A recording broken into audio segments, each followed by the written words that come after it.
আসসালামু আলাইকুম বন্ধুরা, তোমরা সকলে কেমন আছো? আশা করি তোমরা সকলে ভালো আছো। আল্লাহর দোয়ায় সকলে ভালোই থেকো। আমিও দোয়া করে দিচ্ছি সকলে ভালো থেকো, সুস্থ থেকো। আর আমার ভিডিওটা তোমাদের কেমন লাগছে অবশ্যই একটা কমেন্ট করে বলবে। তো যাই বা হোক, আমাদের এখানে শবে বরাত, তার জন্য আমি এইগুলো রান্না করছি। তো তোমাদের এখানে শবে বরাতে কে কেমন কি করো অবশ্যই কমেন্টে বলবে। তো যাই বা হোক, আমি 2 কেজি গরুর মাংস নিয়ে নিয়েছি। তো এটা ধুয়ে নেবো, কিন্তু সবটা একবার আমি রাঁধবো না, আলাদা আলাদাভাবে রান্না করব। তো যাই বা হোক, এটা আমি আলু দিয়ে রান্না করব। তার জন্য আমি এইভাবে সেজে নিচ্ছি। লঙ্কা গুঁড়ো, হলুদ গুঁড়ো, জিরে গুঁড়ো, ধনে গুঁড়ো, আদা রসুন বাটা, পেঁয়াজ, সরষের তেল আর লবঙ্গ, এলাচ, দারুচিনি, তেজপাতা সব রকম দিয়ে আমি সেজে নিচ্ছি। নিয়ে আমি তরকারিটা কষিয়ে নেবো। আর এইদিকে আলু ভেজে নেবো, চন্দ্রমুখী আলু ভেজে ওর মধ্যে দিয়ে পাতলা ঝোল করব রুটি খাওয়ার জন্য বা বাড়ি বাড়ি দেওয়ার জন্য। তো তোমাদের ওখানে কে কীরকমভাবে পালনীয় করো শবে বরাত অবশ্যই কমেন্টে বলবে। তো তরকারিটা আমার রান্না হয়ে গেছে।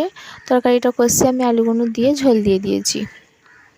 এইদিকে আমি পায়েস রান্না করে নিচ্ছি রুটি খাওয়ার জন্য।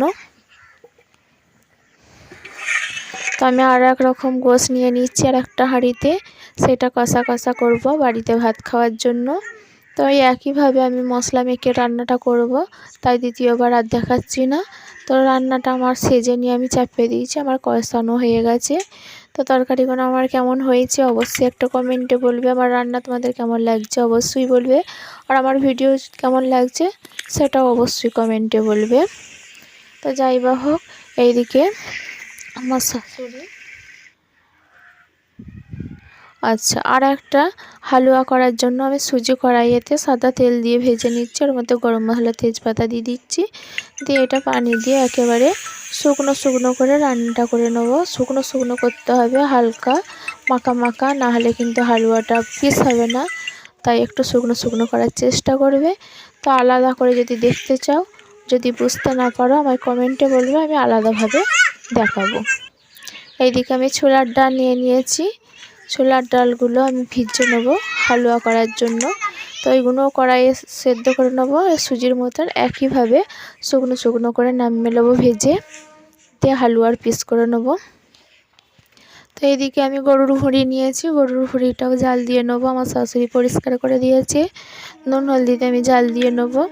তো গরুর ভুঁড়ি তোমাদেরকে আর কেমন লাগে, কে কী নামে ডাকো জানি না। আমাদের এইখানে গরুর ভুঁড়িকে আমার শাশুড়িরা বলে সিগনি, আমার বাপের দেশে বলে জিগরি বা উজরি।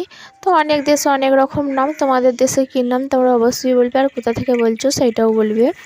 তো আমি ছোলার ডাল নিয়ে নিয়েছি হালুয়া করার জন্য, আগেই বলেছি কীভাবে করব। তো সেইটাও বলবে যদি আলাদাভাবে দেখতে চাও। এইদিকে আমার শাশুড়ি ডো করছে আটার রুটি করার জন্য। তো তোমরা দেখো কেমন করে করছে। তো আমার রুটিগুলো সেঁকে নিচ্ছে, একদিকে রুটিগুলো তৈরি হয়ে যাচ্ছে। তো ঠান্ডা করার জন্য এটা খঞ্চার মধ্যে নিয়ে নিয়েছি, না ঠান্ডা করলে খারাপ হয়ে যাবে, ভাপটা ছাড়িয়ে নিতে হবে, নাহলে কিন্তু রুটি 2 দিন থাকবে না। আমাদের বাসি রুটি খেতে পছন্দ করে চালের আটার, এইগুলো হলো আতপ চালের আটার রুটি। তো আমার ভিডিওটা তোমাদের কেমন লেগেছে, আমার রান্নাগুলো কেমন লেগেছে অবশ্যই কমেন্টে বলবে। আর বন্ধুরা চ্যানেলটাকে সাবস্ক্রাইব করে লাইক করে আমার পাশে থাকবে। আল্লাহ হাফেজ।